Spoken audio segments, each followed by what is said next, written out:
We are in the year 2024. China is trying to expand its military and economic influence.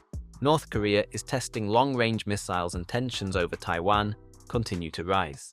Japan, the world's fourth largest economy, is facing major security challenges in the face of these developments.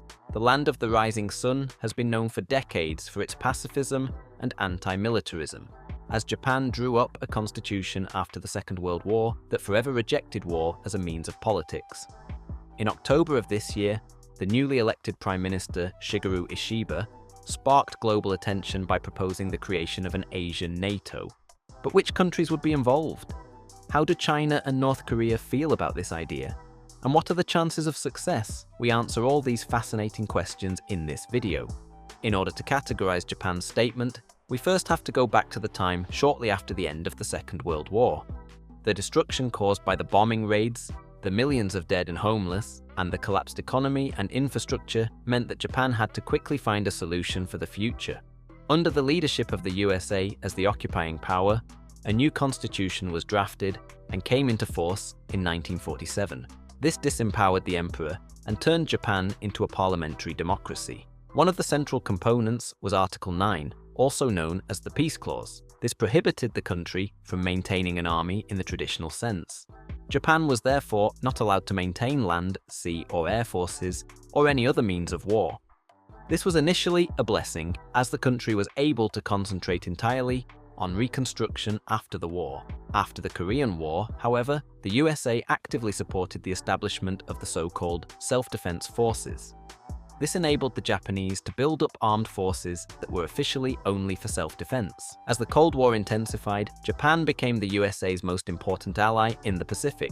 In 1960, the Japan-US Security Treaty was signed, placing Japan directly under the US military umbrella. Although this made Japan one of the largest economic powers in the world, the modernization of its armed forces naturally came to a standstill. This only changed in the 1990s under increasing pressure from the USA.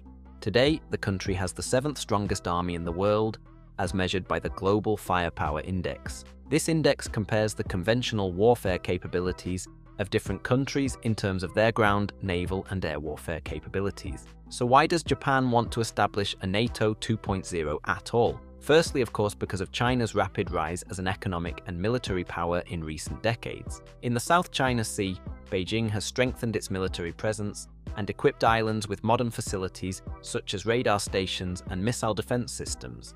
The conflict between Taiwan and China in the region in particular is causing major geopolitical tensions. However, there are also conflicts between China and Japan in the East China Sea over the Senkaku Islands, which are controlled by Japan but claimed by China.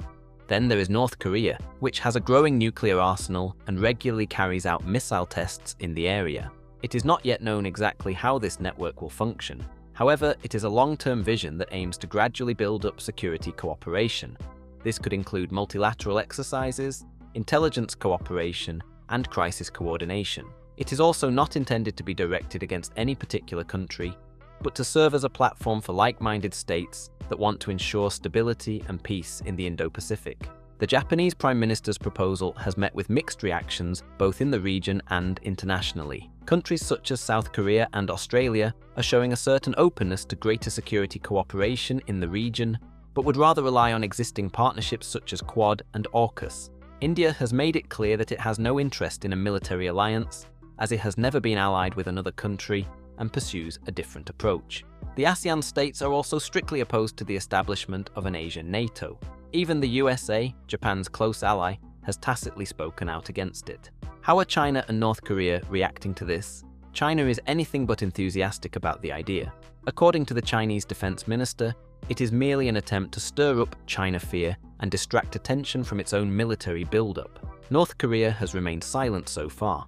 In other contexts, however, it has already made it clear that it views certain initiatives as a threat to its security interests. So how realistic is an Asian NATO? As we heard in the previous section, the voices are clearly against it. Moreover, there are many historical tensions between the neighbours, and unlike NATO in Europe, the countries differ greatly in their forms of government and the values they hold. Only the future will tell where all this will lead. That's it for today. What do you think? Will there be an Asian NATO? Let me know in the comments. If you want to learn more about the Saudis' plan to build the largest building in the world, I recommend my video about the Muqab. Have fun watching it and see you next time. Ciao.